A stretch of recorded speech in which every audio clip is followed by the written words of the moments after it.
জামায়াত শিবিরের রাজনীতি নিষিদ্ধের বিষয়ে সচিবালয়ে ৬ মন্ত্রী বৈঠকে বসেছেন। এই মুহূর্তে সেখানে আছেন রিপোর্টার প্রসূন আশিস।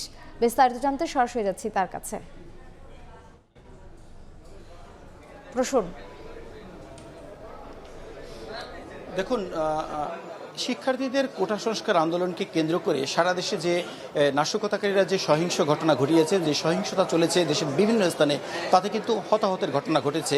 তো এই যে সহিংসতা চলেছে এর সঙ্গে জামায়াতে ইসলামীর যে সংশ্লিষ্টতা রয়েছে, এটি কিন্তু সরকারের অনেক সিনিয়র মন্ত্রী, অনেক মন্ত্রীরা কিন্তু গত কয়েকদিনে এটি বলে আসছিলেন।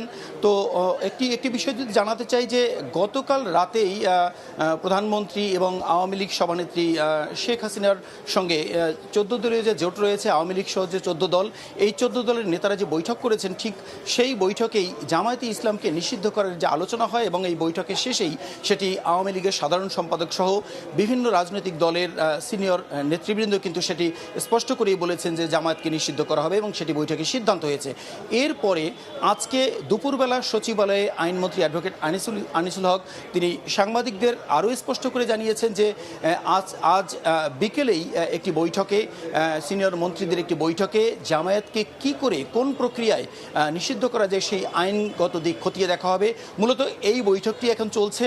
আইনমন্ত্রী অ্যাডভোকেট আনিসুল হক এবং এখানে স্বরাষ্ট্রমন্ত্রী আসাদুজ্জামান খান কামাল সহ 7 জন মন্ত্রী রয়েছেন, 7 জন মন্ত্রী এবং প্রতিমন্ত্রী রয়েছেন। এই বৈঠকটি এখনও চলছে, প্রায় 3টা থেকে এই বৈঠকটি চলছে। এখনও পর্যন্ত বৈঠকটি চলছে। আমরা যেটি ভিতর থেকে জানতে পেরেছি যে আরও প্রায় আধা ঘন্টা এই বৈঠকটি চলবে, এরপরেই হয়তো তথ্য জানাবেন। আইনমন্ত্রী এর আগে আরও স্পষ্ট করেছেন যে এই বৈঠকেই সিদ্ধান্ত হবে যে জামায়াতকে নিষিদ্ধ করা হবে, সেটি সরকারিভাবে সিদ্ধান্ত নেওয়া হবে।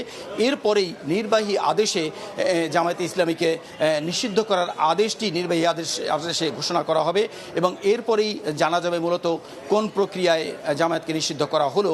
তো বৈঠক শেষে আইনমন্ত্রী এবং স্বরাষ্ট্রমন্ত্রী সহ অন্যান্য মন্ত্রীরা হয়তো এ বিষয়ে বিস্তারিত তথ্য জানাবেন।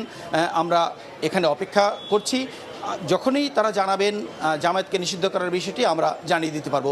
এই ছিল সচিবালয় থেকে মূলত এই বৈঠকের সবশেষ তথ্য। সরাসরি ছিলাম সচিবালয়ে।